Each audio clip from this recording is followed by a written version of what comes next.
Bonjour à toutes et bonjour à tous et bienvenue pour ce nouveau webinaire Veto Network, cette fois-ci avec un sujet un peu original que Pascaline Bossard qui est présente avec nous. Bonjour Pascaline, m'a, je dirais, donné envie d'aborder. C'est vrai que c'est un sujet qui n'est pas forcément dans notre quotidien, on va en parler pendant cette heure qu'on va passer ensemble sur ce temps du midi. Donc, la cybersécurité dans notre monde de la santé animale. Alors, vous allez voir que Pascaline va certainement vous raconter des choses que vous ne soupçonnez pas. Et puis, surtout, l'objectif, au-delà du côté quel risque on a et quels exemples de choses qui ont pu créer des soucis en santé animale existent, peut-être vous donner des bonnes pratiques et des bonnes conduites et peut-être même des ressources. En fait, je pense que ça va être un des atouts principaux de ce que va nous apporter Pascaline. Moi-même, on a travaillé un petit peu en amont pour voir ça et donc j'espère que vous ressortirez avec des ressources suffisantes. Je vois que Germinal dit bonjour, donc on va supposer que vous nous entendez. Si d'aventure vous ne nous entendez pas, un petit signe dans le chat, mais en général ça fonctionne. Donc, pour vous parler un petit peu le temps que quelques autres personnes nous rejoignent des webinaires Veto Network, il y a quelques-uns qui sont là, qui sont des habitués. Je vous ai mis le lien en fait ici. Je vais vous mettre des liens dans le chat et on va vous mettre des ressources aussi avec ce que Pascaline a pu proposer comme ressources. Donc, au niveau... Là, attendez, j'ai des petits soucis de copier-coller. Voilà, dans le chat, je peux vous mettre des petits liens comme ça. Donc ça, c'est la chaîne YouTube. Vous pouvez retrouver le dernier webinaire qui a eu lieu le 28 novembre au retour du London Vet Show. Pour ceux qui ont pu rater ça, vous pouvez retrouver ça sur place. Aujourd'hui, de quoi on va parler? Donc, déjà, un peu vous dire pourquoi Pascaline se retrouve ici, donc un peu comment on s'est rencontrés et comment on a commencé à parler de ce genre de sujet autour de la cybersécurité. Elle vous expliquera à quel type de menaces on peut faire face dans notre domaine en général et je dirais appliqué à notre domaine de la santé animale. Quelques exemples en fait, parce qu'on se dit toujours, oui, mais est-ce que ça arrive vraiment? Est-ce qu'on est un univers qui intéresse les hackers, les cyberpirates?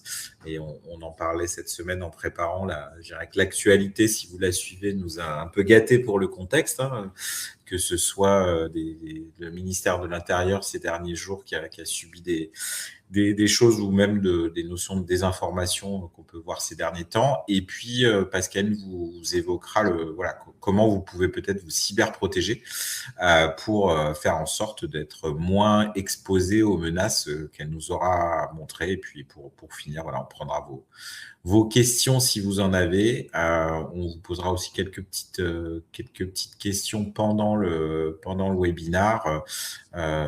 Tu me diras, Pascaline, quand tu veux lancer les deux sondages qu'on a préparés. Donc, sinon, pour me présenter, pour ceux qui ne me connaissent pas encore, je suis Grégory Santaner, vétérinaire de formation, donc explorateur de tout ce qui est numérique en santé animale, en même temps qu'associé de 2 cliniques près de Lorient, où je vous le dis très clairement, il ne fait pas beau du tout aujourd'hui. J'ai la tempête sous les yeux. Et puis Pascaline se présentera un petit peu après. Je vous parle aussi du prochain webinaire qui sera en direct des USA, puisque je serai à Chicago quand je vous le présenterai. Donc, si vous voulez avoir les retours du Consumer Electronic Show de Las Vegas, que je vais pour la 7e fois. Je vous ai mis là aussi le lien dans le chat. Vous pouvez vous inscrire tranquillement et sinon, vous pouvez le retrouver de toute façon sur la chaîne YouTube en replay. Mais c'est vrai qu'en live, c'est plus sympa et ça permet de poser toutes vos questions. Ce CES, c'est l'avant-dernière étape des événements auxquels j'ai eu la chance d'assister, c'est depuis le 20 novembre. Donc, il restera le CES et puis le VMX, donc qui est l'équivalent de l'AVVAC aux États-Unis, où là, je ferai un retour du VMX plutôt de mémoire le 12 février. Donc, vous pouvez bloquer le midi jeudi 12 février, le calendrier, enfin le webinaire n'est pas encore prêt pour s'inscrire pour celui-ci, mais ça arrive très bientôt. Vous avez aussi un dernier espace en attendant que quelques autres personnes nous rejoignent, qui est le groupe WhatsApp. Pour ceux qui sont dessus, j'essaie de publier des news régulières dessus. Et puis, quand il y a des événements comme le CES ou le VMX, j'y suis en live et c'est assez sympa de partager tout ça avec vous. Donc, comment j'ai connu Pascaline? C'est très simple. Je suis je suis membre cofondateur de VetInTech et donc j'étais présent comme chaque année à Numanima, donc qui est l'événement de la e-santé animale qui s'est déroulé fin juin dernier à Maison Alfort. Donc, je vous invite là aussi à suivre VetInTech si vous voulez suivre. Je vous mets là aussi le lien dans le chat si vous voulez suivre l'actu de la e-santé. Et puis donc, Pascaline nous présentait une conf sur la cybersécurité, les incidents cyber dans l'écosystème de la santé animale, et j'ai trouvé ça passionnant. Et je me suis dit que ça vaudrait le coup de pouvoir le répéter sous une autre forme, cette fois-ci en distanciel, lors d'un webinaire Veto Network. Donc, vous êtes un peu pratiquement une centaine d'inscrits, donc on voit qu'il y a quand même un intérêt pour ce sujet un peu impensé. La première fois qu'on a parlé, je pense que c'est ça que j'ai dit, c'est un impensé de l'écosystème santé animale, c'est-à-dire que oui, de temps en temps, on entend parler de trucs, mais on se pose pas trop de questions dessus. Et puis, je vais te laisser peut-être te présenter un peu qu'est-ce qui fait que tu nous parles de ce genre de sujet maintenant, puis ton parcours. Et puis, après, enchaîner, nous parler de tout ça. Peut-être j'aurai des interruptions. Si vous avez des questions, vous pouvez les mettre dans le chat, comme d'habitude. Soit on les aborde à la fin, soit j'interromprai peut-être Pascaline à 2-3 moments pour d'abord la laisser souffler et puis peut-être lui poser quelques questions de votre part. À toi de jouer, Pascaline. Bon, merci Grégory. Déjà, merci de m'avoir permis d'être là aujourd'hui. Et puis, bonjour à tous. Donc voilà, je m'appelle Pascaline Bossard. Ça va faire à peu près 20 ans en fait, que je travaille dans le diagnostic vétérinaire, plutôt côté élevage. Donc en fait, j'ai mis expérience avec Ernest parce que j'ai fait beaucoup de choses différentes. J'ai vu différentes choses dans le secteur et notamment j'ai fait notamment de la gestion de crise sanitaire. Donc voilà, sujet d'actualité malheureusement actuellement. Et puis, on va dire, sous les 10 dernières années, donc j'ai fait aussi beaucoup d'audits et de visites d'entreprises pour diverses raisons. Et j'ai vraiment vu en fait l'évolution des équipements qu'on a dans les laboratoires, les logiciels, tout ce qui va avec la data. Donc Grégory vous parle assez souvent aussi. Et en fait, je me suis rendu compte de l'importance que ça avait. Et pour moi, ça a pris de plus en plus de place. C'est un peu une évidence qu'en fait, la protection des données en fait devenait indispensable pour les entreprises. Et il y a 2 ans, du coup, j'ai décidé de reprendre mes études et de me former spécifiquement en cybersécurité pour pouvoir passer de ce côté-là, on va dire, du métier. Et mon mémoire de recherche, en fait, donc j'ai consacré 1 an et demi sur le sujet des données de santé des animaux d'élevage et les risques cyber. Donc, ce qui m'a permis de rencontrer une très grosse partie de l'écosystème. C'est comme ça que j'ai rencontré VetInTech. C'est aussi comme ça que j'ai pu faire une intervention à leur journée annuelle, donc c'était en juin. Et puis, en fait, quand j'ai eu terminé mon mémoire, mes études, donc c'était en début d'année que ça s'est terminé, je n'ai pas voulu laisser tomber le sujet parce que je me suis rendu compte qu'il y avait vraiment un vrai sujet sur ce secteur-là. Et puis, connaissant, on va dire, le côté métier, j'avais aussi envie de participer à faire avancer l'écosystème sur le côté protection des données, en fait, qui devient de plus en plus important. Donc, voilà un petit peu pour la présentation. Alors, on va essayer de rendre le webinaire un peu intéressant et surtout ciblé sur la pratique vétérinaire. Donc déjà, le premier point avant qu'on attaque, c'est l'introduction que je voulais faire, c'était les cyberattaquants ne cherchent pas votre entreprise ou votre clinique, ils vont chercher des données. Et des données dans les cliniques vétérinaires ou dans le secteur de manière générale, vous en avez plein, on s'en rend peut-être pas compte. Et l'idée, c'était un peu de vous dire tout ce que je vais vous parler après. Gardez cette slide en tête, prenez-la en photo. Ça va être un peu le point d'entrée. Vous avez quand même toutes les données médicales qui sont les dossiers des animaux. Alors, peu importe que ce soit de la clinique de ville ou de la clinique pour les élevages, les données de santé, vous avez toutes les informations des propriétaires. Vous allez avoir ensuite des données financières qui sont liées à votre structure, donc votre facture, votre compta. En interne, il ne faut pas oublier que vous avez aussi des données RH des employés. Et ça, pour de l'usurpation d'identité, la revente, ça marche très bien puisque vous avez, mine de rien, souvent le numéro de sécurité sociale, vous allez avoir les salaires, vous allez avoir des pièces d'identité. Donc ça, c'est une valeur. Et puis, vous avez toutes vos données techniques, donc les remontées liées aux équipements, aux lecteurs de tests, etc. Vous avez la télétransmission parfois et tout ce qui va être outils connectés que vous pouvez utiliser dans la pratique au quotidien. Donc en fait, souvent, et même la réflexion, ça va être finalement, moi, j'intéresse personne, personne ne me connaît ou on ne sait pas, voilà. Alors, c'est pas votre entreprise qui cherche, vous êtes juste porteur de données et c'est ça qu'on va aller chercher. C'est ce qui fait que aujourd'hui, voilà, il y a aucune raison que vous n'ayez pas, on va dire, un niveau de menace, en tout cas d'attaque équivalent à n'importe quelle société, en fait. Alors, la slide suivante, donc c'est vous expliquer les menaces un petit peu auxquelles concrètement aujourd'hui vous pouvez faire face. Alors, la première, c'est ransomware, c'est le fameux logiciel qui va chiffrer vos données dont on entend parler, où on va vous demander une rançon. Alors, celle-ci, il faut être clair, souvent les entreprises ne sont pas directement visées en tant que telles. En fait, le cyberattaquant a juste vu une porte ouverte et il est rentré. C'est de l'opportunité pour faire de l'argent. J'allais dire, c'est un peu le même concept que ce week-end, en pleine vacances de Noël, vous n'allez pas laisser votre nouvelle voiture avec les clés dessus, les portes ouvertes à Carrefour. Ça va donner plus d'opportunités qu'on vole la vôtre que la voiture d'à côté qui est fermée. Dans le système cyber, c'est un peu la même chose. Si vous avez tout laissé portes et fenêtres ouvertes de votre système d'information, vous allez être plus facilement une cible que votre voisin d'à côté si lui, c'est bien, on va dire, protégé. La partie déstabilisation espionnage, alors celle-ci, je l'ai particulièrement creusée parce que c'est beaucoup le cas avec toutes les données des élevages, donc que ce soit pour l'ensemble de la chaîne, vétérinaire compris, puisque là, en fait, on va avoir souvent des États ou des entreprises concurrents. Souvent, voilà, il y a certains États concurrents qui font de l'offensif, très clairement. Et le but là, c'est tout l'inverse du ransomware, c'est-à-dire vous n'aurez pas un joli message, on va être caché, on va regarder, on va capter la donnée sur du temps très long. Donc là, par contre, c'est un cas où on va vous viser sciemment parce qu'on sait que vous avez des informations dont on veut avoir connaissance et on va s'installer dans votre système. Ça, c'est un autre point. Typiquement, si vous rentrez dans certains systèmes, vous êtes capable d'avoir plus ou moins la vision globale de tout l'élevage français. Je pense qu'on n'a pas forcément envie que tout le monde le voit. Et puis le dernier, alors c'est l'activisme. Alors ça, c'est un sujet qui est énormément revenu et qui est assez présent dans le secteur. On sait qu'il y a une sensibilité du public à tous ces sujets, on le voit actuellement.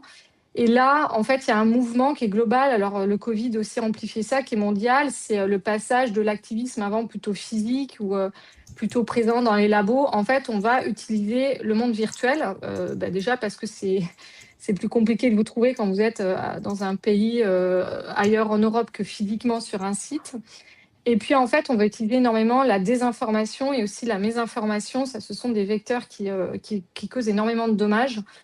Et le dernier point, donc je l'ai quand même mis, même si on n'a pas parlé aujourd'hui, il y a ce qu'on appelle une hybridation de la menace, c'est-à-dire on va cumuler, dans notre cas, en tout cas dans le secteur, typiquement on peut utiliser une campagne de désinformation sur une maladie, si on veut plomber une filière, et puis on va rajouter avec ça aussi des notions plutôt physiques, avec des virus, on va dire, réels, donc la notion de bioterrorisme ici.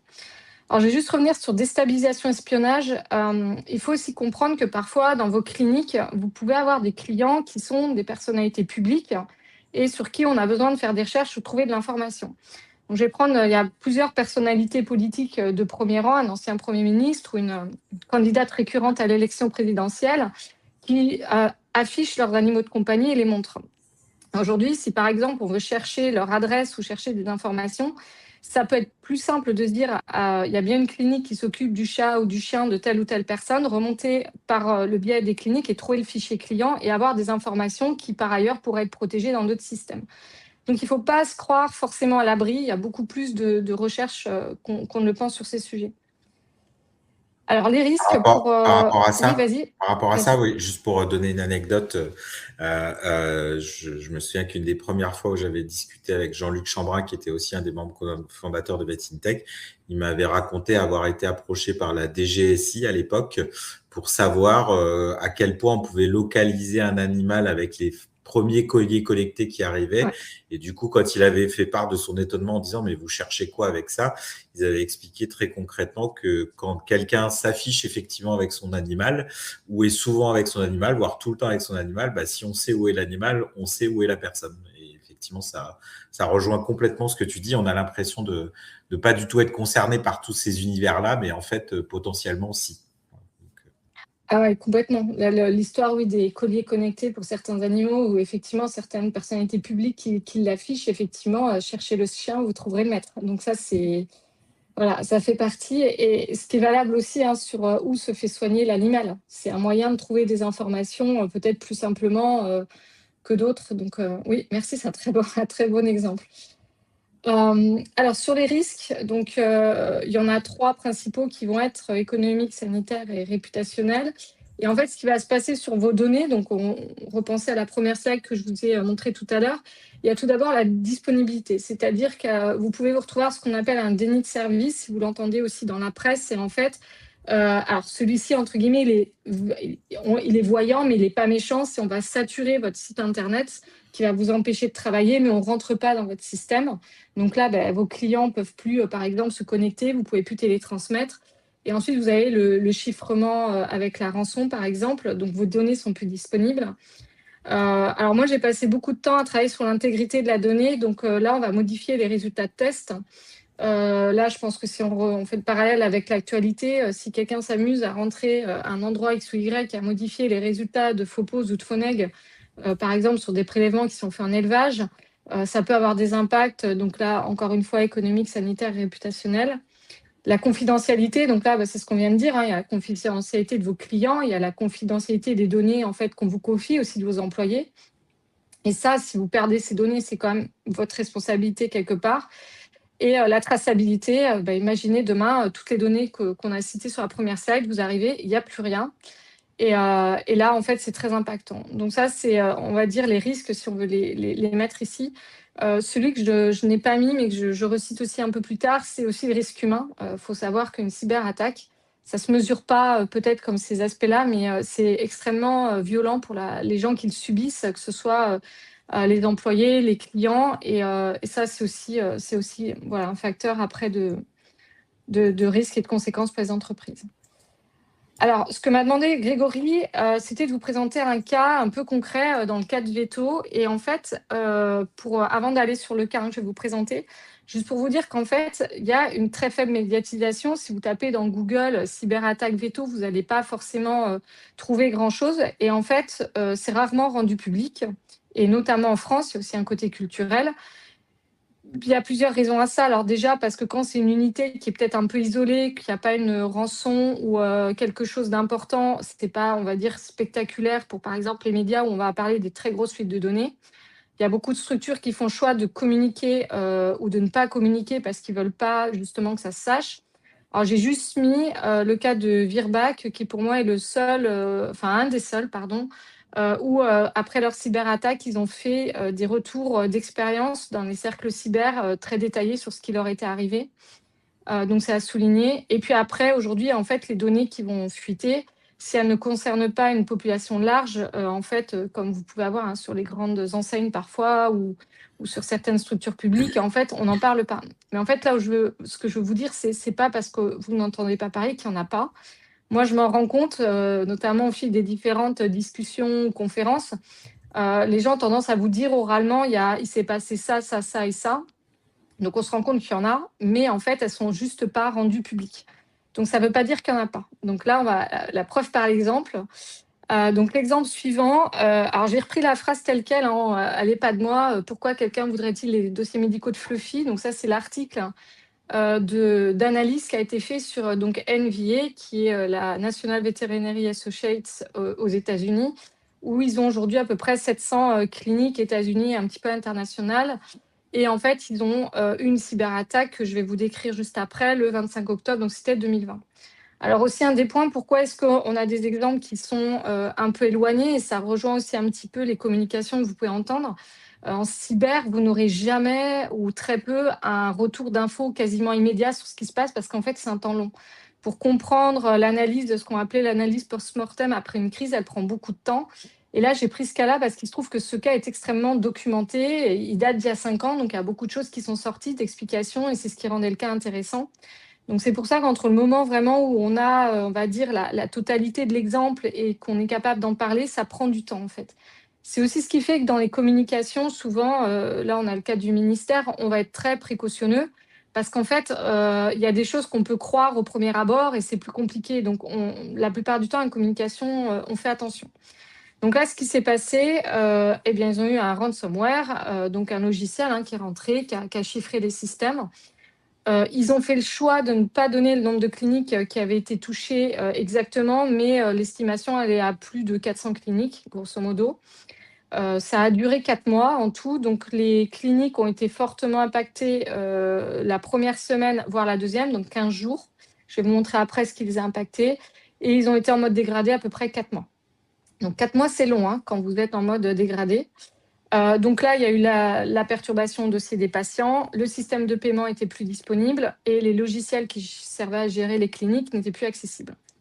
Donc, Tu peux oui, vas-y. préciser le mode dégradé, qui est peut-être un langage assez naturel, mais ça veut dire quoi? Ça veut dire qu'en gros, tout ce que tu exposes là, ils ont fonctionné pendant tout ce temps-là en pouvant pas faire payer les gens. Enfin, qu'est-ce que tu entends par dégradé peut-être? Ah ben là, c'était retour en mode papier. Ok, Voilà, donc plus d'ordonnance, donc plus de télétransmission, pas d'ordonnance, donc ils ont refait du papier, du papier, du papier, du papier. ok. Je te l'ai juste après, si tu veux, sur la slide d'après, on reviendra dessus. Si tu veux, D'accord. comme ça, on pourra le reprendre avec les points. Oui. Alors, pour vous expliquer une attaque, un petit peu comment ça se passe aussi, pour peut-être démystifier un petit peu ce que c'est une attaque par ransomware. Donc, l'entrée initiale, donc ici, ils le savent, ils ont retrouvé l'employé qui avait ouvert un email avec une pièce jointe qui n'était pas bonne, avec le virus, il l'a ouvert, il a contaminé son poste. Donc, déjà, ce qu'il faut comprendre, c'est que quand ça vous arrive, la contamination, elle n'est pas immédiate, c'est-à-dire c'est pas dans la seconde où soudain vous avez ce terme chiffrement. C'est pour ça aussi que il faut faire attention, parce que derrière, la deuxième étape, c'est que le malware, en fait, ou le logiciel malveillant, vous n'allez pas le voir qu'il est en train de s'installer. Donc, vous pensez que vous avez cliqué sur un truc, vous dites « Ah, il ne s'est rien passé, c'est bon, je suis safe ». Pas de chance, en fait, c'est en train de tourner derrière et vous ne le voyez juste pas. Donc, en fait, ça va s'installer, c'est le principe du cheval de Troie. Et en fait, ce que fait le pirate informatique, c'est que là, lui, va entamer sa recherche, il va commencer à observer votre réseau. C'est pour ça que ce n'est pas instantané dans la plupart des cas. Donc là, ça peut être des jours, ça peut être des semaines. Il y a certains, aujourd'hui, cas dans les grosses structures où on dit qu'en général, entre le moment où ils rentrent et le moment où on se rend compte qu'ils sont dedans, j'ai cherché hier soir, c'est 240 jours, pour vous donner une idée. Donc ça, c'est quasiment un an. Donc là, dans ce cas-là, ce qu'ils font, les pirates, en fait, c'est qu'ils vont juste... Alors, ça dépend déjà s'ils sont rentrés par l'ordinateur de la comptable, vous avez déjà de l'info, du directeur d'une structure, ou si c'est plutôt un ordinateur un petit peu isolé, quelqu'un qui n'a pas beaucoup d'accès. Et là, il va commencer à se déplacer, il va aller voir où sont vos serveurs avec les dossiers médicaux, il va aller regarder où sont vos serveurs avec les données financières qui les intéressent. Et en fait, ils font ce qu'on appelle du mouvement latéral, du mouvement horizontal, c'est-à-dire vont se déplacer. Ce qu'ils font aussi, qui est très important, c'est qu'ils vont aller chercher vos sauvegardes. Parce que quand leur idée, c'est de vous mettre un logiciel, un ransomware, ils savent que vous avez des sauvegardes. Donc, les sauvegardes font partie des choses qu'ils vont chercher parce qu'ils vont les chiffrer. Donc, ils se baladent, on va dire, ils analysent. Et une fois qu'ils ont bien compris là où ils étaient, parce que des fois, quand ils sont rentrés dans votre entreprise, ils ne savent pas forcément ce que vous faites. Ça arrive. Et là, effectivement, il y a le déclenchement du ransomware, ils chiffrent tout et vous avez le fameux message. Il faut savoir qu'en général, voilà, quand vous avez le fameux message, c'est que ça fait déjà un moment qu'ils sont là. C'est pas, voilà, c'est un petit peu des fois une croyance de se dire mon Dieu, j'ai cliqué. C'est pour ça que dans les systèmes de prévention, de sensibilisation, on va toujours vous dire si vous avez un doute, dites-le. Parce que si vous avez un doute, et vaut mieux aller l'éclaircir que de laisser, parce qu'effectivement, c'est quelque chose qui n'est pas forcément visible pour vous. Votre service, normalement, informatique ou de surveillance va pouvoir vous aider. Donc, n'ayez jamais peur d'aller dire j'ai peur d'avoir ouvert un truc, mais il ne s'est rien passé. Il ne s'est peut-être pas rien passé, en fait. Et là, alors, ce qui est intéressant, c'est que le virus qui a été injecté, en fait, aux États-Unis, il est connu, il est reconnu pour avoir a été injecté dans des hôpitaux et des cliniques, mais pour l'humain. Donc, en fait, la question là, c'était de se dire, est-ce qu'ils ont confondu? C'est-à-dire, une clinique, ça reste une clinique. Ou est-ce qu'ils ont juste dit, on a un virus qu'on a payé, qui fonctionne bien, on va aller essayer les cliniques vétérinaires avec. Alors, pour revenir aussi, la prochaine slide aussi, ta question. Donc, qu'est-ce qui s'est passé? Donc, plus accès aux dossiers médicaux, plus de facturation et d'encaissement. Donc là, bloquant. Les ordonnances, résultat, il n'y avait plus rien. Et puis, donc là, c'était surtout retour temporaire au papier. Donc, en fait, il y a ceux qui ont dit, on va essayer de faire une continuité des soins et on va continuer, tant pis, on fait du papier, on va noter à la mano dans le dossier, puis on prendra le dossier médical plus tard et on ira le renseigner. Et toutes les cliniques n'ont pas été touchées au même niveau parce qu'elles avaient plus ou moins des niveaux d'intégration différents. Donc, il y en a qui avaient tout qui était inutilisables. Certains avaient juste une partie, donc ils ont réussi à s'en sortir comme ça. Ce qui est intéressant dans le retour là, qui a été fait, c'est aussi l'aspect humain. Il y a beaucoup, c'est beaucoup exprimé. Donc, les clients, déjà, qui se retrouvent, qu'il faut rassurer, et puis rassurer juste en fait le personnel aussi dedans la clinique. Alors, ils n'ont pas donné le chiffre, hein, mais on est en millions de dollars de pertes sur la globalité. Et la réputation a pris un petit coup parce qu'en fait, si on reprend les éléments, leur communication et leur manière de gérer la crise, on va dire, n'a pas été forcément parfaite. C'est jamais parfait, mais ça, voilà, ça a entaché un petit peu leur réputation sur ce cas-là. Et Par alors, rapport à ça, j'ai vas-y, une question. Oui.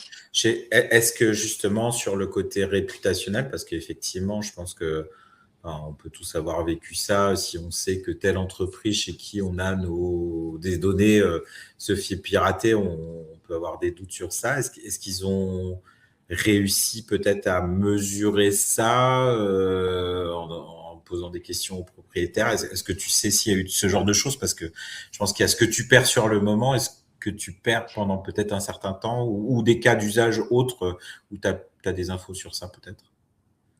Alors, le chiffre, non, parce qu'ils n'ont pas partagé. Par contre, là où tu as raison, c'est qu'en fait, c'est un peu l'iceberg, la crise cyber. C'est au départ, effectivement, tu vas perdre une chose immédiate.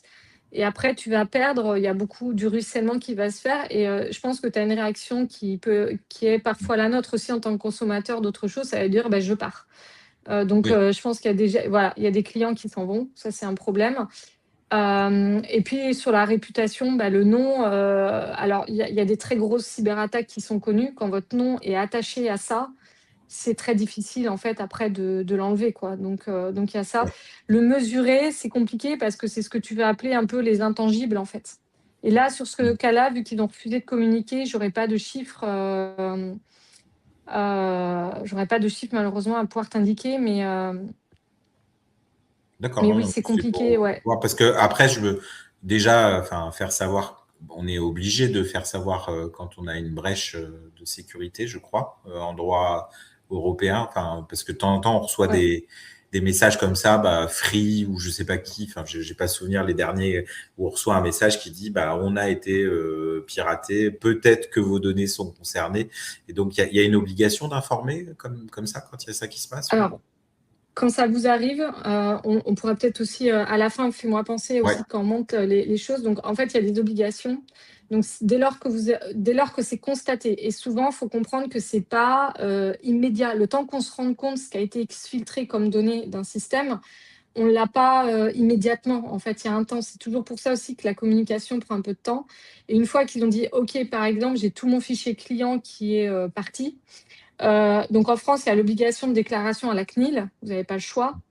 Et ensuite, selon la taille et le nombre de personnes concernées, il va y avoir différentes options de communication. Si par exemple, on prend France Travail, qui concernait je ne sais plus combien de millions de Français, Oui. France Travail n'a pas envoyé un email à chaque Français, alors je dis ça parce que je ne sais pas s'ils l'ont fait ou pas, mais légalement, dans la mesure où en fait, il y a une annonce publique qui a été faite partout dans les médias et que ça a été dit, toutes les données France Travail ont été siphonnées. Donc, si vous étiez un chômeur de telle à telle période, vos données ont fuité.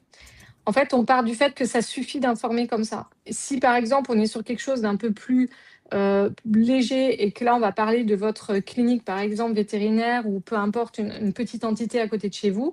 Moi, j'ai eu le cas il n'y a pas longtemps.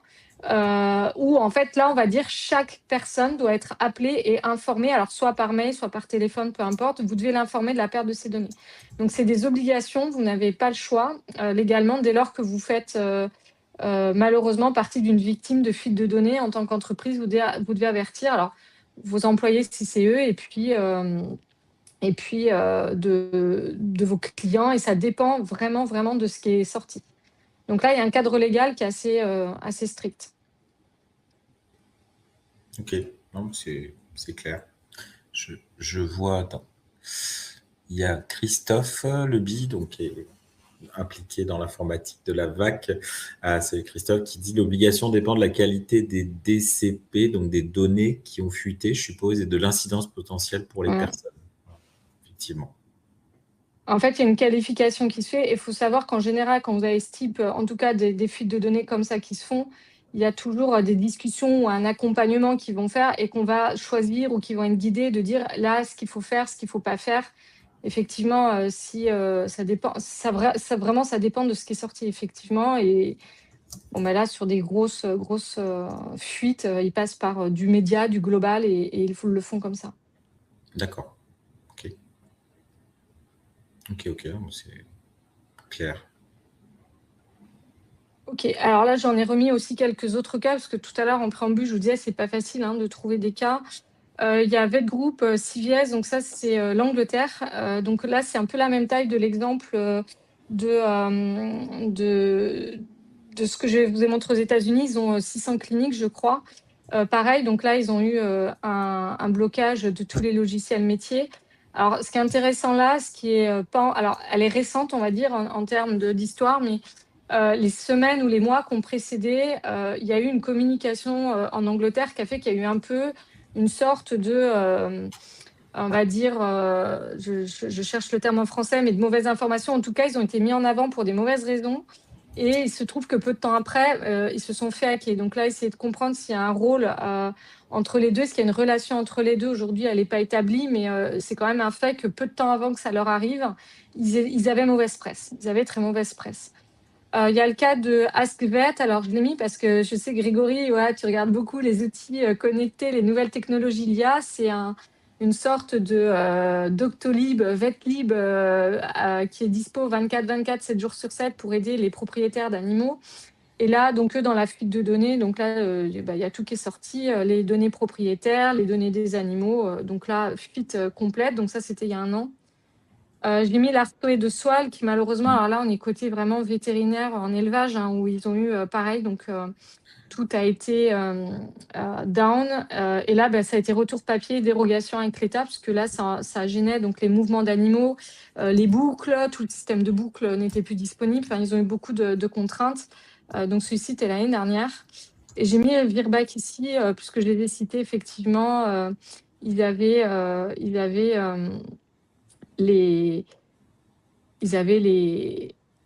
fait ce rétex, en fait, où ils avaient accepté d'en parler. Alors, juste pour parler, je continue, Grégory, c'est bon pour toi? Ouais, nickel, oui.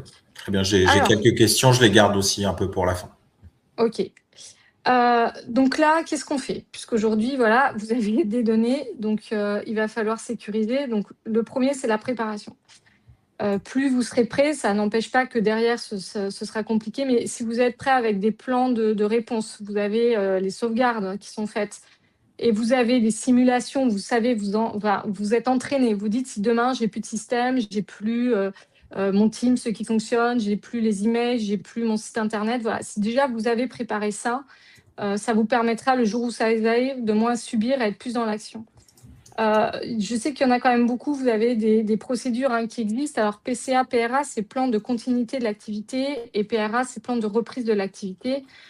C'est pour, par exemple, si demain, alors je sais que moi je suis dans une région, on a des plans assez détaillés par rapport aux catastrophes naturelles, par rapport à l'endroit où on se situe et à ça, et de se dire, si demain il y a une catastrophe naturelle de par la pluie notamment, qu'est-ce qui se passe, comment on fait, et on les sort et on en reparle régulièrement et on s'entraîne. Le risque cyber, en fait, il doit être intégré dans ce type de plan de prévention, c'est-à-dire que il ne faut pas forcément tout révolutionner. Si vous avez déjà des choses qui sont en place pour soit des coupures de courant, par exemple, si vous avez ce type d'exercice déjà qui existe chez vous, capitaliser sur ce que vous avez, et dedans, on disait, en risque supplémentaire, on a un risque catastrophe naturelle, on a un risque de coupure d'électricité, on a un risque, normalement, vous avez ces risques-là.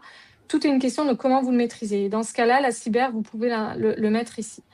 Et la cyber, c'est ce que je voulais aussi souligner aujourd'hui, ce n'est pas un sujet purement d'informatique, en fait. C'est un sujet où il y a tout le monde qui doit être impliqué, c'est tout le monde dans l'entreprise pour comprendre et ne pas laisser ça en disant, jour où il y a un problème, finalement, on est tous là à attendre, voilà. Donc, il faut vraiment l'inclure dans les questions de base. Vraiment, j'allais dire, j'en ai pris que quelques-unes, si vous devez vous poser quelques questions. Alors, ça peut paraître bête, mais est-ce que vos antivirus sont à jour? Parfois, on croit qu'ils le sont, ils ne le sont pas. Les sauvegardes 3-2-1, donc la règle, normalement, ça va être 3 copies de données, 2 supports et 1 hors ligne, pour la simple et bonne raison, comme je vous l'ai dit, que Dans certains cas, les sauvegardes, c'est ce qui est chiffré en premier. Donc hors ligne, ça permet qu'elles ne soient pas accessibles. La mise à jour des logiciels. Alors ça, pourquoi est-ce qu'on vous demande en permanence que les logiciels soient mis à jour, ou en tout cas votre iPhone ou votre ordi, peu importe? C'est qu'en fait, au fur et à mesure qu'on découvre des vulnérabilités ou des failles, en fait, toutes les correctifs permettent de corriger les failles. Si vous ne le faites pas, en fait, vous laissez les portes ouvertes ou les fenêtres ouvertes, voire les deux en même temps. Donc ça, c'est indispensable. Je sais que l'iPhone ou l'ordi, vous êtes devant, ça arrive, on a appuyé sur le bouton, on le fait, mais surtout pensez à tout ce qui est dans vos équipements, en fait. Vos équipements de laboratoire, tout ce qui vous sert à travailler. Pensez vraiment à vérifier, c'est quand la dernière mise à jour, est-ce qu'il n'y a pas eu des correctifs depuis, est-ce que je suis bien sur mes équipements. Et puis les mots de passe robustes, ça, voilà, un peu un must. Alors, déjà, en première Est-ce étape, vas-y. que pour mot de passe robuste, parce que on entend de temps en temps des histoires justement sur ça. Enfin, est-ce que tu as une recommandation justement sur la notion de robustesse, une taille, une fréquence de changement aussi peut-être? Enfin, Alors, la fréquence, je crois que là, alors il faudrait que je regarde les derniers, nous, je sais qu'on fait à 6 mois, il faudrait que je revoie combien on est. Après, plus c'est long, plus c'est compliqué et plus ce sera compliqué à trouver. Donc, il y a un tableau, c'est dommage, je pourrais te mettre le lien après. En fait, ça vous explique par rapport au nombre de caractères, au type de caractères et aussi à la complexité du mot, combien de temps, donc ça va de jours en années, de combien de temps en fait on va mettre à trouver votre mot de passe. Donc il n'y a pas très longtemps, j'écoutais le patron de Neverac, qui est une société française, qui disait il vaut mieux mettre une phrase j'aime manger des fraises dans mon jardin l'été quand il fait beau, que d'essayer de mettre 5 caractères un peu bizarres ou avec votre prénom avec des caractères bizarres. Plus c'est long, plus ça va être compliqué. Alors surtout éviter le 1, 2, 3, le admin, le nom de... Alors, oui, c'est une grosse campagne, je pense qu'on pourrait faire auprès des propriétaires d'animaux et des vétos. N'utilisez pas le nom de votre animal de compagnie, encore moins si vous le diffusez régulièrement sur les réseaux sociaux. Voilà. Donc ça, ça peut être là-dessus. Mais effectivement, mettez une phrase très longue, ça vous aidera. Alors, merci à la personne qui a rajouté oui, je c'est crois que c'est la Germinal. robustesse. Voilà. Donc Ouais. ça, vous le trouvez sur Internet. Parfait. Merci, Jeremy. Alors, déjà, pour commencer, si vous n'avez rien ou si vous ne savez pas par où commencer, je vais juste vous montrer juste après les ressources gratuites qui existent sur le site de l'ANSSI, donc qui est l'Agence nationale de la sécurité et des systèmes d'information française, et cybermalveillance.gouv.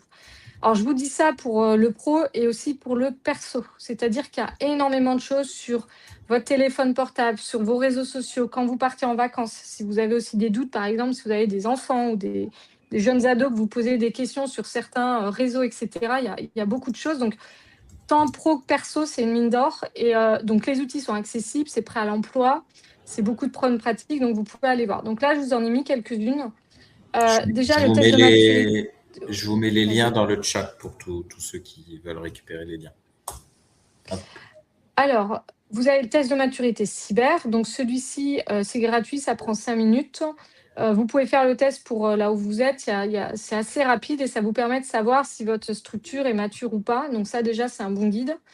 Après, il y a tous les guides des fiches pratiques de l'ANSSI. Alors, moi, je les ai à côté en format, voilà, elles existent en format bouquin, comme ça. Hop, là, j'ai mis à l'envers, ça ne va pas. Hop.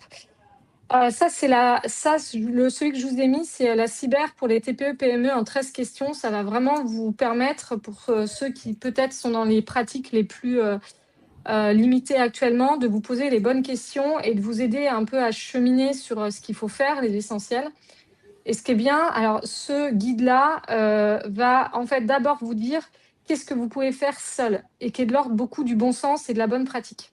Donc là, il n'y a pas besoin de payer des 1000 et des cents pour le faire. Ça va être vraiment des choses assez standards pour vous, déjà en tant que personne privée et aussi après pour les entités professionnelles. C'est des choses que vous pouvez faire. Donc ça, c'est une première marche. Et après, dans ce guide aussi, on va vous expliquer à partir de quel moment, en fait, il va falloir probablement envisager des investissements et vous faire aider par des sociétés ou des services tiers, en fait, pour vous aider à monter les niveaux supérieurs. Pour la formation aussi, si vous ne voulez pas investir pour l'instant et juste regarder, il y a le MOOC de l'ANSSI qui est une formation gratuite en ligne. Et j'ai vu ce matin qu'il y en avait une aussi sur le site de cybermalveillance en 3 modules. Donc ça, c'est pour tout le monde, c'est gratuit, vous pouvez y aller et elles sont très bien faites. Donc ça, je vous les conseille. Alors après, la partie qui suit, c'est une fois que vous avez fait le tour des bonnes pratiques. Donc on vous a préparé quelques slides en fait pour expliquer un peu plus la notion d'audit, la notion de coût, la notion de financement. Donc là, on va dire un audit, pour expliquer un petit peu un audit de situation, si vous avez besoin de comprendre par rapport à vos risques où vous en êtes, ça va être 8 jours sur 3-4 mois. On va regarder avant de quoi on parle, on va faire l'audit terrain, donc regarder sur le terrain ce qui se passe. Il va y avoir des tests, donc pour regarder notamment les tests d'intrusion, regarder vos failles. Ça inclut la sécurité physique du labo, comment on peut rentrer dans le laboratoire. Et derrière, la restitution, ce sera une sorte de roadmap et de dire, voilà, par rapport où vous en êtes, voilà ce qu'il faudrait faire. Alors, pour vous donner une idée du financement, on est en dessous de 10 000 euros. Et en fait, le point qu'on trouvait intéressant de mettre en avant, c'est l'histoire du financement. Alors là, ces slides financement, elles ne viennent pas de moi, elles viennent de Clément, voilà, quelqu'un avec qui je travaille. Donc, Grégory va vous mettre le lien. En fait, Oui. ce qu'il faut savoir, c'est que pour la montée en puissance des TPE et des PME en France, il y a énormément d'aides qui existent. Il faut savoir juste aller les chercher, savoir où elles sont. Donc, vous avez déjà BPI France, donc ça, c'est national, qui prend 50% en charge des audits, hein, si vous faites normalement les dossiers. C'est pour ça que dans la slide précédente, il y a écrit prise en charge BPI France, il reste 50% à charge pour une structure. Et derrière, vous allez avoir des choses de prise en charge, par exemple pour les plans d'action, certains équipements. La formation est peu prise en charge puisqu'on a beaucoup de dispositifs de formation pris en charge par ailleurs en France. Voilà. Et il faut savoir qu'en fait, c'est souvent par région. Donc, en fait, vous avez des dispositifs nationaux et vous pouvez vous faire aider par votre région selon la région où vous êtes. Donc, ça, c'est Clément qui a mis ça aussi en forme pour vous aujourd'hui. Donc, si le côté budget, parce que souvent, la cyber, on va dire, mon Dieu, c'est beaucoup d'investissement, il faut, voilà, il y a un petit peu cette croyance-là. N'ayez pas peur, en fait, d'aller demander les financements et ça vous aidera à alléger votre facture sur le sujet. L'autre point, si je reviens vite fait sur l'autre, hop, voilà. L'autre chose qui est intéressante dans votre secteur, c'est que n'oubliez pas peut-être ou mettez-vous à plusieurs quand vous le faites aussi, si vous voulez faire une démarche comme ça pour limiter les coûts. Si vous êtes 2-3 cliniques dans le coin où vous vous connaissez et vous allez tous faire la même démarche, plutôt que de payer seul en fait ces coûts, notamment de diag, parce que finalement dans les cliniques, on va retrouver plus ou moins les mêmes équipements, les mêmes outils ou la même structure, on va dire, c'est le même métier. Si vous êtes 3 ou 4 dans la pièce ou si vous êtes tout seul dans la pièce, vous pouvez juste trouver un moyen de diviser le coût. Donc moi, ce que je vous encourage à faire, c'est quand vous serez prêt ou si vous êtes prêt un jour à monter cette marche, de dire il nous faut un audit et comprendre et rentrer vraiment dans ce sujet, essayez de vous regrouper et de faire ça de manière collégiale. Ça peut vous aider aussi à alléger cette facture-là. Donc ça, c'était pour vous donner un petit peu des idées de qu'est-ce que ça veut dire un audit cyber et à peu près une fourchette de prix un peu plus précise. Voilà. Et là, donc, on va revoir ce que je vous ai dit, les données patients propriétaires, les équipements connectés, vos logiciels, sauvegarde et donc plan de reprise de l'activité et puis la sensibilisation qui est dedans. Et pour terminer, donc, là, c'est que faire en cas de problème. Donc, si vraiment vous n'avez aujourd'hui rien de prêt ou que ce n'est pas un sujet que vous avez encore abordé et que demain il vous arrive, ce que je ne vous souhaite absolument pas, mais si demain il vous arrive un problème, il vient de fêter ses 1 an, il y a le 17 Cyber, c'est cybermalveillance, c'est un service public d'assistance en ligne. Vous allez donc sur leur site et vous allez vous connecter à quelqu'un qui va déjà faire un premier check avec vous de savoir qu'est-ce qui se passe. Et après, eux, donc en fait, c'est souvent ça redescend en région et ça reste du public. Et après, ils vont trouver dans l'écosystème local, si vous n'avez pas de contact aujourd'hui, quelqu'un qui va venir faire de la remédiation, qui va venir vous aider. Donc une société souvent privée qui a été identifiée, validée, elle va venir vous aider. Mais si demain, vous avez un problème, que ce soit à titre privé, si vous êtes en asso le week-end ou dans votre entreprise, il y a ce numéro-là qui existe en fait. Donc, il n'y a pas beaucoup de monde qui le sait. Je sais que Grégory, tu m'as dit que toi, perso, tu ne connaissais pas. Je savais pas, ouais. Donc j'ai mis en lien là dans le chat justement le 17 cyber. Alors ensuite aussi, ce que je vous encourage à faire sur le site cybermalveillance, donc moi, je les ai en format, je l'avais sorti tout à l'heure, elle est là. Moi, je l'ai en format papier comme ça, toujours sous la main. Vous allez sur le site de cybermalveillance, vous téléchargez, vous imprimez. En fait, ils ont fait des supports Donc, il y a une version dirigeante, une version collaborateur et une version aussi, je crois, collectivité, où en fait, on vous dit, vous pouvez l'afficher, si demain vous avez un souci, voilà ce que vous devez faire. Il y a une affiche à 3. Du coup, ouais, Grégory, je t'ai rajouté le lien par email parce que j'ai vu que hier soir qu'il l'avait modifié. On vous dit, si votre ordinateur, il y a quelque chose qui ne va pas, on ne l'éteint pas. Surtout, n'éteignez pas l'ordinateur. Vous coupez Internet, vous déconnectez du réseau si vous êtes sur un câble réseau. Ne l'éteignez pas parce que les personnes qui font l'investigation cyber derrière vont avoir besoin d'aller regarder certaines choses. Donc, on n'éteint pas un ordinateur, on le déconnecte. Donc voilà, ça c'est un exemple.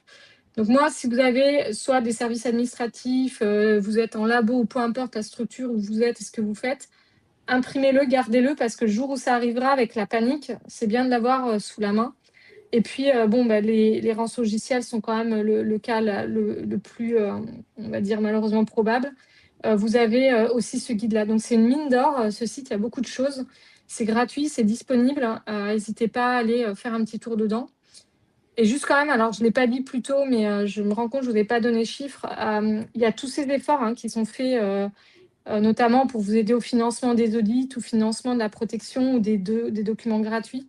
Parce qu'en France, c'est 60% des PME qui ferment dans les 6 mois après une cyberattaque.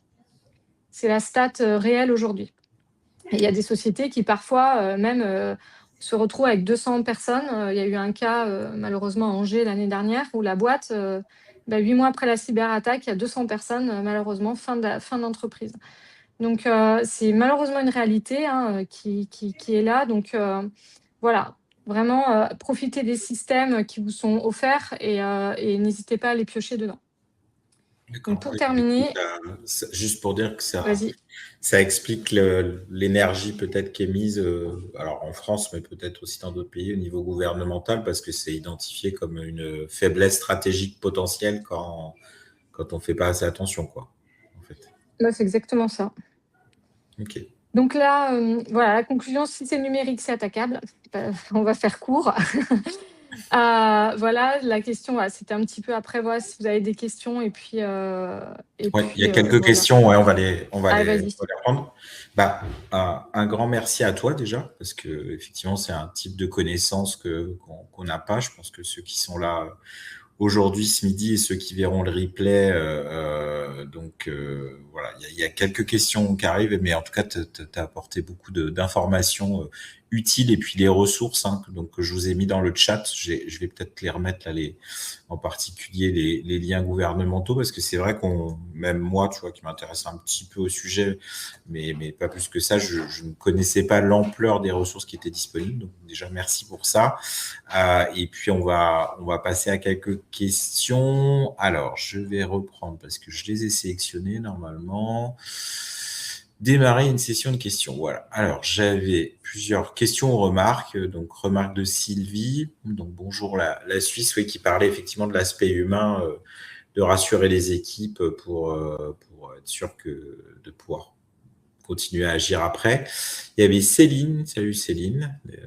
Mon ancienne vie havraise qui surgit dans un webinar. Comment prévenir les clients si on n'a plus accès au logiciel métier, effectivement, parce qu'on pourrait avoir une forme de double injonction où on doit prévenir les gens en disant on a une brèche, mais on n'a plus leurs coordonnées. Alors, est-ce que ça fait partie des sauvegardes, peut-être quelle est la stratégie? Alors déjà, prévenir les clients, c'est dans le sens, par exemple, leur donner en fuité ou si c'est juste prévenir les clients parce que tu arrives et Leur le dire matin, tu peux plus travailler. voilà, leur dire. Alors non, je pense que c'est plus par rapport à la fuite de données et Ah, l'obligation d'informer. Est-ce qu'on a un souvent, délai ou ouais. Donc le délai, par contre, qui est incompressible, c'est prévenir la CNIL. Alors ça a expliqué, il y a le dépôt de plainte et prévenir effectivement quand on se rend compte. En fait, il y a un temps, c'est-à-dire qu'entre le moment où on va suspecter qu'il y a une fuite de données et le temps que toutes les investigations soient faites, qu'on caractérise et qu'on se rende compte, il va y avoir un délai. Ça se fera jamais ça va prendre plusieurs jours. Des fois, ça prend même plus que ça, selon ce que c'est. Alors, donc du coup, prévenir les clients, soit par chance, vous avez récupéré le logiciel, par exemple, métier ou vos clients, et vous êtes capable de le faire après, et ça, c'est top. Si vous n'avez plus du tout accès au logiciel métier ou que vous n'avez pas moyen de les contacter, soit si vous avez les papiers avec les factures, si les obligations de papier, il faudra prendre le téléphone et puis aller appeler, par exemple, si vous avez cette info-là dans vos fichiers. Et les cas extrêmes, en fait, ça passe par, comme je vous disais, une diffusion publique. C'est de dire, bon, écoutez, telle société a eu tel problème et on va passer. Alors là, par contre, ça veut dire qu'il y a déjà eu un certain nombre de personnes. Mais prévenir les clients, après, ça va être de l'affichage, par exemple, sur la porte de votre clinique D'accord. pendant X temps.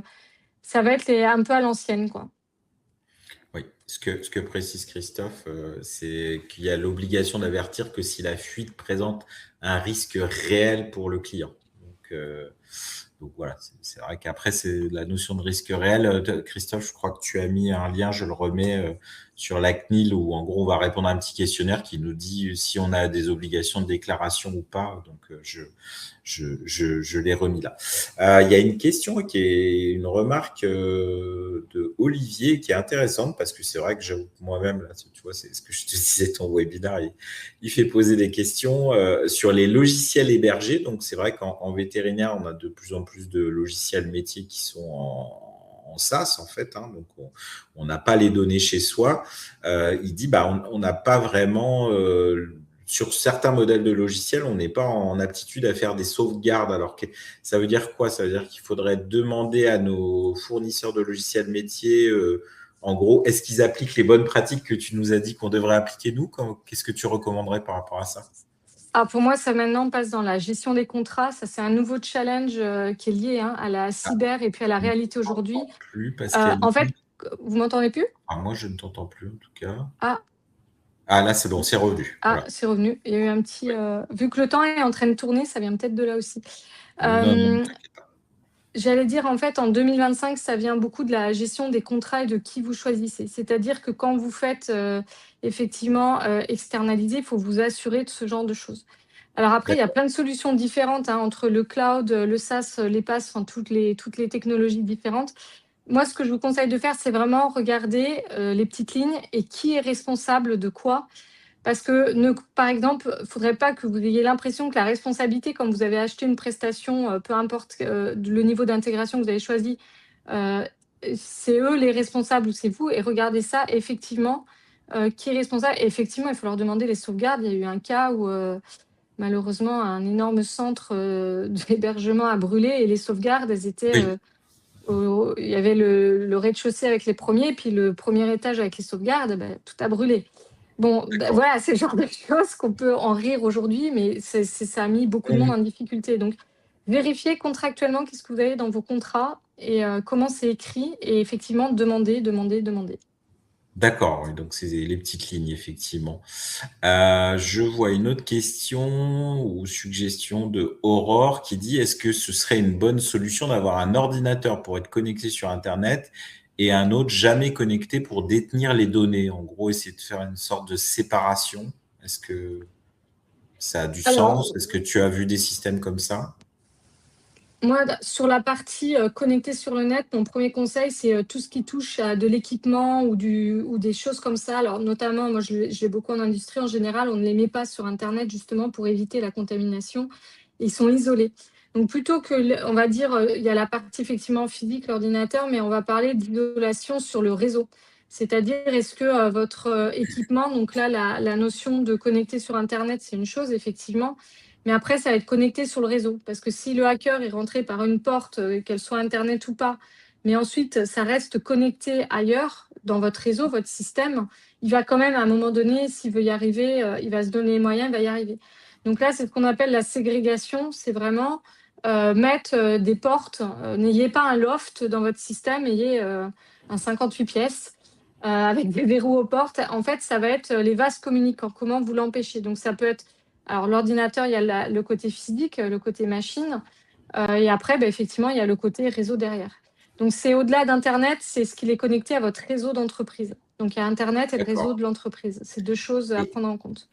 Et là, si je réfléchis à ce que tu me dis par rapport à chez moi, tout simplement, on a des logiciels d'analyse métier qui ont justement la vocation à être connectés à notre réseau pour communiquer avec notre logiciel métier et en même temps connectés en ligne parce qu'ils envoient les résultats dans le cloud. Donc, ça veut dire que là, en mettant ce genre de système en place, on sait qu'on met en place des choses qui peuvent être des faiblesses. Je sais pas comment le formuler, mais est-ce que c'est juste de penser ça ou Il pas? faut que tu arrives à voir comment c'est séparé derrière et qui a accès à quoi.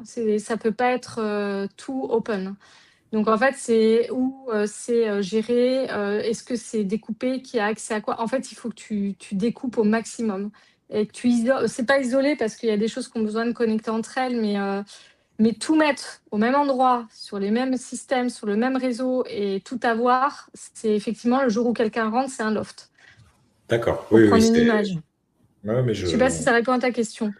Oui, oui, si. Donc, mais du coup, ça fait poser des questions à poser aux personnes qui nous fournissent certains services. Il y a une question de Ingrid. Il y a ça suscite des questions, tu vois. Mais je te l'avais dit que, en gros, c'était sûr que ça allait rendre les gens curieux. Qui demande est-ce que ces virus ils peuvent bloquer l'accès à des comptes Gmail, en fait, hors ordi infecté via un ordi safe. Alors, je suis pas Ah sûr. bah oui, en fait, alors Gmail, c'est par exemple si effectivement votre compte il peut être hacké, oui, comme n'importe. Alors, donc si vous êtes sur n'importe votre téléphone hein, ou autre chose, soit si vous cliquez effectivement sur un mail, par exemple malveillant, si on récupère vos identifiants. Le pire là, c'est les fuites de données où on va être capable d'aller récupérer vos identifiants et on va les tester, on va hacker votre compte. Donc, bloquer l'accès au compte Gmail, oui. D'accord, donc oui, ça peut. Je vois encore d'autres questions qui se rajoutent. Alors, il y a une question à nouveau de Céline. Est-ce que s'il y a des membres de l'équipe qui se connectent sur Netflix le midi pour regarder voilà, quelque chose, est-ce que ça représente des dangers, ce genre d'usage un peu perso sur un lieu pro? Alors, Netflix ou faire ses courses hein, pour Noël.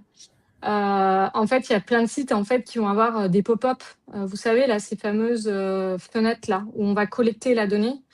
Et si certains de ces pop-ups sont infectés, c'est un moyen aussi d'infecter parfois, malheureusement, les ordinateurs. Donc, en fait, c'est pas tant Netflix, c'est dès lors que vous avez des sites internet comme ça qui sont utilisés, vous avez un risque. Vous avez le risque d'utiliser, par exemple, le Gmail. Alors, voilà, il y a des cas quand même. Voilà, la personne veut regarder entre midi et deux si elle a bien reçu son cadeau de Noël. Elle clique, c'était un phishing qui lui disait qu'elle a gagné des places à Disney. Hop, c'est sur votre ordi professionnel. Donc en fait, il y a plein de portes d'entrée par Internet, de Donc, manière ça, générale. si je t'entends bien, ça voudrait dire que ça serait pas délirant dans une charte de bonnes pratiques informatiques d'entreprise de dire qu'en gros, tous les usages perso sur les ordis de la clinique pro, c'est niet, quoi, en fait. Alors là, une Ou- des principales recommandations, c'est séparer les usages pro et perso partout. C'est Ok. très compliqué. Puis aujourd'hui, les gens ont pris des habitudes, donc ça va être compliqué. Donc le demander, oui. Après, ce qu'il faut faire, c'est avoir, alors déjà, bon, les bons systèmes derrière, si jamais il y a un problème déjà dans l'entreprise. Mais effectivement, l'idéal, dans le monde idéal, oui, tu n'aurais pas de site. Euh, J'allais dire Netflix, ça reste un gros site qui est normalement sécurisé, même s'il n'est à l'abri de rien. Il y a des sites, par exemple, qui sont beaucoup moins. Déjà, s'ils ne commencent pas par HTTPS, n'y allez pas. Mais effectivement, oui, si tu pouvais avoir une ségrégation totale, ce serait l'idéal. Mais est-ce que c'est réellement réaliste aujourd'hui? C'est là où est la complexité. Oui, Et oui, on est d'accord, mais. pour répondre à la question là, que tu avais plus bas, est-ce qu'on peut garder un équipement sur le réseau sans qu'il ait Internet? Oui. Oui, Nous, en oui, oui. industrie, il y en a plein. Hein. Dans les usines, c'est comme ça que ça fonctionne. Les équipements sont en réseau, mais ils n'ont pas. Il y a d'autres moyens de récupérer la donnée ou de la faire fonctionner sans qu'il y ait Internet sur l'équipement. Ok. Il y a une question, je continue, parce que tu vois, ça se rajoute, de Christophe qui dit, est-ce que c'est intéressant dans le cadre de tout ce qui t'explique où au final, on a l'impression que ça va être compliqué d'être parfait, et même en étant parfait, on a l'impression que ça peut nous tomber dessus. Est-ce que il existe ou tu as connaissance d'organismes qui proposent des assurances cybersécurité? Qu'est-ce que tu en penses, toi? Enfin, voilà. Alors, ouais, l'assurance, est-ce qu'il en faut une? Oui. Voilà, je vais vous répondre. Oui, il vous en faut une parce que le jour où vous aurez un problème, il vaut mieux qu'il soit là. Alors, j'en connais deux. Je vais vous donner les deux françaises. Je n'ai pas de part ni chez l'un ni chez l'autre. Ok. Il y a deux sociétés en fait qui se sont mises sur ce créneau qui s'appellent, je vais vous les écrire, qui s'appellent donc Ouais. Stoic, qui est comme ça, qui est D'accord. française, et Datac. Donc Ok. en fait, ces deux-là, alors si vous voulez plus d'infos, vous pouvez m'envoyer un mail, tu remettras mes coordonnées, je Ouais, vous je vais mettre expliquerai les comment coordonnées à faire. la fin, ouais. Stoic et Datac, en fait, c'est deux sociétés qui se sont montées pour spécifiquement les TPE et les PME, parce qu'elles se sont rendues compte que les grands groupes du CAC 40, par exemple, arrivent à être assurés contre le risque cyber et les petites structures n'y arrivent pas. C'est compliqué. Donc, soit D'accord. vous avez, avec votre assureur habituel, cette capacité à avoir l'assurance cyber. Donc, déjà, parlez avec votre assureur, regardez votre contrat, savoir ce qu'il y a dedans, si vous êtes assuré ou pas.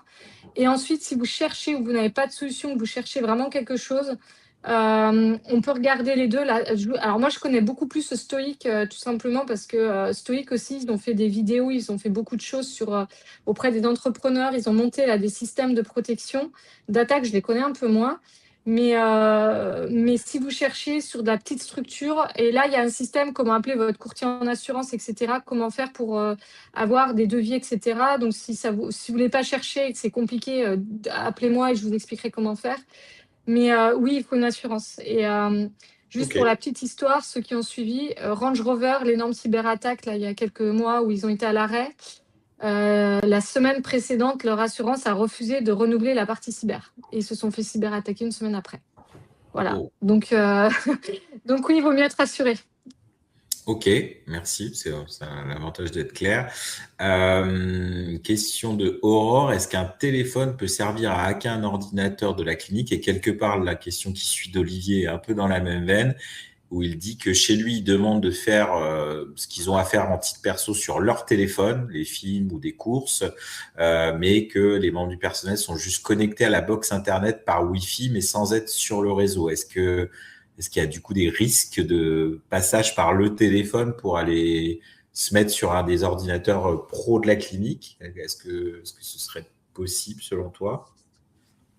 Alors là, je dirais tout est possible quand on veut, Oui. malheureusement, parce qu'on voit des trucs tellement fous.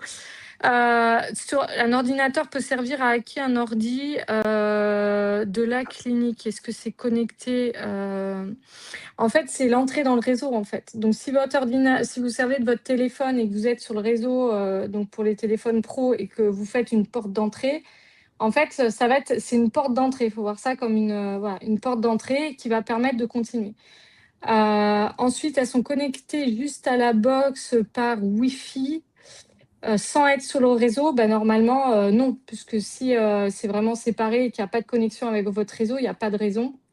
Le seul risque, effectivement, c'est si quelqu'un a hacké votre Wi-Fi. Bon, là, on est dans des cas quand même un peu. Il n'y a pas de raison, normalement, je vous dirais. Mais oui, c'est mieux de faire ça, de ne pas être. Quitte à choisir, si c'est ça la question, vaut mieux faire, comme vous dites, Olivier, leur demander de faire sur des choses qui ne sont connectées en rien avec aucun outil de la clinique de près ou de loin, plutôt qu'effectivement d'accéder directement sur l'ordi dans la clinique sur le film ou les courses là. D'accord, donc Et ça peut être un moindre mal parce que comme tu dis, je pense ouais, que c'est impossible d'exiger l'impossible, on va dire, non. et donc de dire bah pour les usages perso uniquement sur votre téléphone perso quoi. Oui, voilà. Mais de toute façon, c'est toujours pareil, ça va être séparer le perso et le pro. Ok, ok, ok. Ce qui est dangereux, si je peux, dans la continuité de ça, ce qui est dangereux, c'est avec le Covid, on a tous pris des habitudes aussi d'être capable de se connecter de l'extérieur. Si un jour vous êtes en déplacement ou quelqu'un peut importer de la maison, ce qu'il faut faire attention, c'est si vous commencez aussi à vous connecter à distance sur vos outils perso et que vous commencez à vous connecter à distance, ça aussi, c'est une porte d'entrée. Vous voyez, réfléchissez comme est-ce que c'est une porte d'entrée ou pas. Et Hmm. encore une fois, rien n'est instantané, c'est de la pénétration dans votre système qui est recherchée. Donc, sur le moment, ça peut le faire. Et puis, en fait, ça a juste servi à ouvrir la porte, en fait. Ouais, ok, ok, ok. Bon, bah ça nous fait poser plein de questions et, de vouloir mettre en place pas mal de choses. Donc, bah, en tout cas, encore merci. On arrive un peu sur la fin. On voit que voilà, il y avait pas mal de questions et d'intérêts. Donc, merci à ceux qui sont restés. Et puis les autres, vous aurez, je pense, des éléments en regardant le replay. Je vais conclure rapidement. Vous avez posé vos questions. Donc, vous rappelez le webinar, le prochain, donc, qui aura lieu le 13 janvier. Comme dit Ingrid, oui, c'est méga flippant, mais merci. C'est pas loin d'être la même sensation chez moi. Mais bon, tu dois avoir l'habitude, je suppose, dès que tu parles de ça, tout le monde fait « Ah oui, c'est vrai que j'avais pas pensé à tout ça ». Mais au moins, voilà, je dirais que le but du webinar est atteint si on a une prise de conscience en se disant, bon, bah, j'ai un petit peu de boulot pour sécuriser ou sinon, bah, savoir que, voilà. Donc, vous rappelez, donc, le prochain webinar qui aura lieu donc le mardi 12 ou 13 janvier, je ne sais plus, mardi 13 janvier, donc je serai en direct de Chicago. Pour ceux qui veulent se retrouver, puis je crois que tu es sur le groupe d'ailleurs, Pascaline. Bon, je mettrai le lien vers le replay d'ici la semaine prochaine. Donc, s'il y a certaines personnes qui ont des questions, j'ai mis aussi du coup ton adresse mail de mémoire. Je vais aller la reprendre pour la remettre. Donc, oui, Pascaline, en plus, en plus d'avoir eu la gentillesse de prendre du temps pour nous parler de tout ça, est dispo. C'est-à-dire que si vous voulez lui poser des questions, elle est preneuse de retour. Donc, n'hésitez pas à lui envoyer un petit mot pour voir tout ça et on en reparlera. Donc, bah, merci à toutes celles et ceux qui étaient là. Les autres en replay, vous aurez... j'espère passer un moment instructif, effectivement, qui fait un peu flipper, mais voilà, au moins, on a eu un petit peu peur à un coup, et puis après, derrière, on va tous essayer de faire un peu mieux que ce qu'on fait, à mon avis. En tout cas, je sais que dans mon cas, ce ne sera pas difficile parce que je suis intéressé par le sujet, mais pas un bon élève encore. Donc, avec tout ce que nous a dit Pascaline, on va tous pouvoir progresser. Encore merci à toi. Je ne sais pas si tu as un dernier petit mot à dire, et puis on va se quitter tranquillement. Non, mais j'allais dire, en fait, la prise de conscience, elle est peut-être un peu effectivement effrayante, mais il y a plein de choses. Donc, allez-y. Et puis, comme a dit Grégory, vous avez une question, vous avez un retour à me faire, positif, négatif, peu importe. N'hésitez pas, il vous a donné mon mail. Et puis, voilà, n'hésitez surtout pas en cas de besoin. Merci beaucoup. Encore merci Pascaline. Et puis à très bientôt. Passez de bonnes fêtes de fin d'année, déconnectés ou pas. Et puis on se retrouve l'année prochaine depuis Chicago. Merci et au revoir. Au revoir.